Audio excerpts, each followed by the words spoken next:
Hey everyone, this is Marley here with Duke Schnauzers. Thanks so much for stopping by. I have with me today C.E.T. She's one of my most absolute favorite dogs ever.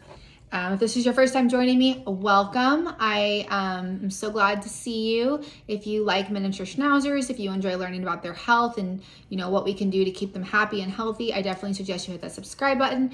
I also will be posting videos periodically of my puppies and my puppies' parents, and I do cute little reels sometime too. So definitely come back if you like that stuff.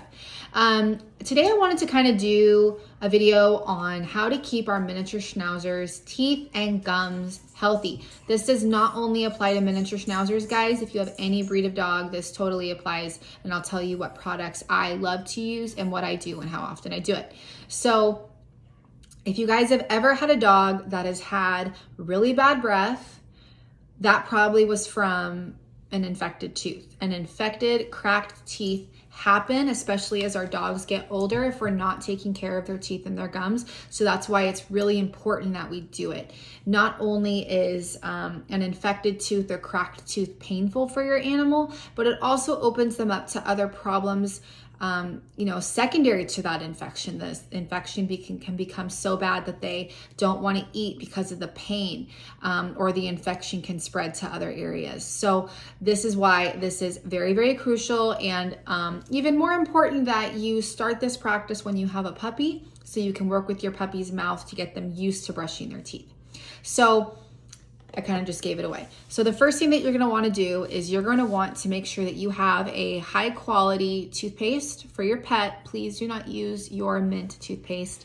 I really like this one by Virbac. It's called Enzymatic, and these enzymes in here work as a catalyst to really help give the teeth brushing that you're doing an extra boost to remove the plaque and the tartar. And I use this in a pretty good amount when I do it. I know, like with adult and kids toothpaste, it kind of foams. This has no foam to it, so you're going to want to really kind of use it and get it in there.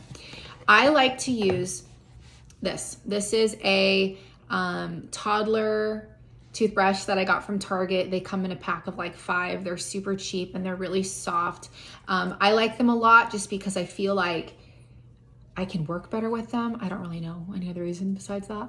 But I like them a lot. And so this is what I use on my dogs, and each of my dogs have their own. This one's Sadie's, so that's why I have it. The way that I do it is I brush their teeth every 2 to 3 days. That is the goal for me. Sometimes I hit it, sometimes I don't. I'll talk more about that later. But when I brush their teeth, I always have treats handy for them, because you want to make everything about positive reinforcement with these dogs. And some dogs are really touchy about having their mouths manipulated and having their gums scrubbed. So that is something you're going to want to be very careful with, because you don't want your dog to develop a fear of teeth brushing, because then you're going to run into more problems and you're probably going to have dental and gum problems from your dog later in the future. So take it slow, be positive with it, and give treats. You can also start by using one of these little finger doohickey thingies. It's not technically called a doohickey. That's what I'm calling it.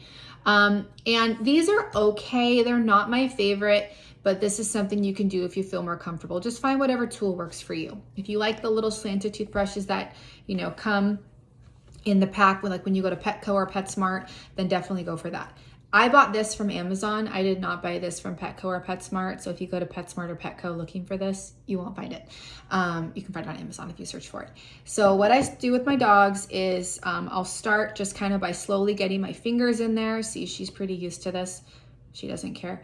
And then I will I'm not actually gonna do it, sorry to brush your teeth yesterday. But you put a good amount on there on your toothbrush. I like to get a little bit wet to kind of get that toothpaste worked down into my bristles, because you don't want it just plopping up as soon as you put on their teeth. Come in here, and I really want to focus on these back teeth here. These are the ones that get the most plaque. You can have the highest issue with these ones generally, with them cracking, and you really want to focus there. So I'll get in there, and then I'll start to brush. And you do just like with you, little circles. And then I really will kind of have my pressure kind of lighten once I go up to that gum line, because I don't want to cause any excoriation or breakdown of the dog's gums. You don't want any issues from that, because that can also create an infection. This is Willa. She wants to come say hi. It's not your turn to get your teeth brushed, girl. So that's what we do. Like I said, we try to hit that every 2 to 3 days. That is the current recommendation right now. If you want to do it more, you are totally awesome. It's not going to hurt anything as long as you're using a soft bristled toothbrush. Okay, most important thing. Something else that I like to do for my dogs is I just recently discovered this product and it's amazing, guys. It's made by VetriScience. It's called Perii Support. Okay, totally awesome. Love it. And what this is something that every day that you sprinkle in your dog's food. So literally it's so small. So for my dogs that are less than 15 pounds, we use a 1/4 teaspoon per meal. So we have 11 dogs in this house. Did you know that? We have a lot of dogs.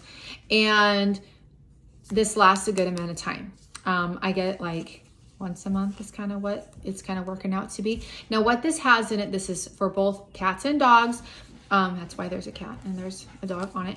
And what it has in it is it has a probiotic blend. So that's going to really help your dog's gut. It has cranberry powder in there, which is really good for your dog's urinary tract. So you don't get any infections, anything like that. Now what's working in here is there's a proprietary blend with a bunch of different stuff in it. That has like acidophilus in it, for example, that is working to help be a catalyst once again for your dog's oral health. It also has zeolites in here, natural zeolites. Again, that's a catalyst that's going to help to kind of keep your dog's teeth and gums healthy. And of course there's, calcium and there's other inactive ingredients in there. Please check this out. This is really great. And as you can see I just spilled some by C.E.T, they like it. So this actually kind of helps when my dogs are being a little picky with food too. They really like this. It's totally awesome. Buy it from Amazon. This came recommended to me by my veterinarian who specializes in miniature schnauzers. So a little boost we can do. The last thing that you can do to keep your dog's oral hygiene top notch is this. Make sure you are feeding your dog and well, let me take that a step back. Your dog's water. You can feed your dog out of this bowl or like on a plate. Those are fine too. But your dog's water should be delivered via something that can be easily kept clean, that won't break, won't chip. And I really like, and I use stainless steel. All water bowls, when they sit out and a dog's mouth is going in and out, is gonna get that gross slime layer on it, which you really wanna be cleaning that biofilm out, like honestly every day, because it can make your dog sick. That's a really great chance for you to get bacteria in there in that biofilm, which will then pass to your dog, which then can impact your dog's oral hygiene and oral health. So these are great. Ceramic are really cute, but they can crack, and inside those cracks, bacteria likes to kind of dive down and, live for the rest of their life. The other thing you're going to want to look for in your dog is you're going to want to make sure you're checking your dog's teeth. This is especially important if your dog takes any medications. Even if you give your dog medications in like a pill, you give it in like a little chewable tab, please keep in mind your dog is going to take that right in the back of their mouth and right with those back teeth, and they're going to bite down. And think about it like if you were to bite down on something hard and you hit it the right way, you could crack a tooth. So it's especially important for our older dogs whose teeth are not only more brittle, but who are more likely to be on, oral medications. So you're going to want to check those back teeth, and you're going to want to make sure that there's no cracks in them, and that breath also smells good.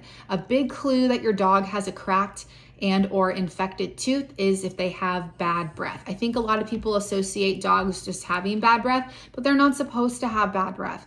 I have an older dog, Callie, she's 9, and she had a cracked tooth that became infected, and her breath was horrible. So we went to the dentist, or not dentist, we went to the veterinarian, and they, they cleaned her teeth and they removed the infected tooth, and her breath is beautiful now, no issues whatsoever. But she also is an example of a dog. She takes medications for her liver twice a day. So that's how I think it happened.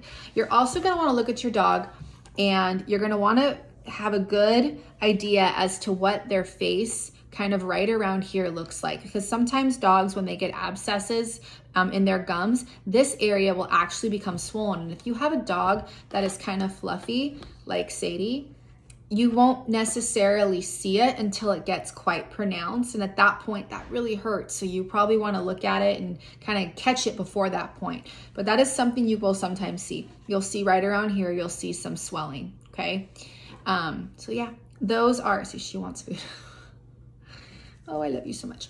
So that's what I have for you guys. If you have any questions, feel free to leave it in the comment. I will respond to. You can also contact me directly via my website, dukeschnauzers.com, and I will talk to you guys later. Bye.